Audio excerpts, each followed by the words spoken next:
అది దుర్మార్గ కుటుంబం అయితే, అన్యాయమైన కుటుంబం అయితే, రాజశేఖర రెడ్డి గారు ఓటమి ఎరుగుని వీరుడుగా గెలిచాడు, జగన్మోహన్ రెడ్డి గారు గెలిచాడు, విజయమ్మ గారు గెలిచారు. మళ్ళా అత్యధిక మెజారిటీతో మొన్న కూడా కేవలం 11 సీట్లు వచ్చాయని మీరు ఎగతాళి చేస్తున్నా కూడా పులివెందులు గెలిచాడు. ఏమండి చంద్రబాబు నాయుడు గారు, మీరు ఎందుకు గెలవలా? చంద్రగిరిలో ఓడిపోయి కుప్పానికి ఎందుకు పారిపోయారు? అక్కడ ఎందుకు తిరస్కరించారు మిమ్మల్ని?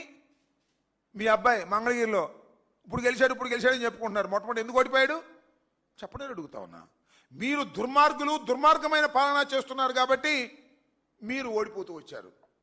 కానీ డాక్టర్ వైఎస్ రాజశేఖర రెడ్డి గారు కానీ ఆయన కుటుంబం కానీ ఎప్పుడు పులివెందుల్లో ఓడిపోకుండా గెలుచుకుంటూ వచ్చారు.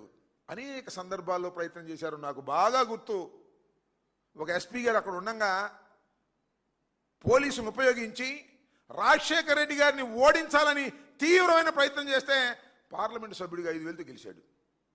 ఎంత ప్రయత్నం చేసినా కూడా ప్రజలు అంత మక్కువగా ఆ కుటుంబాన్ని రాయలసీమలో ప్రేమిస్తున్నారు.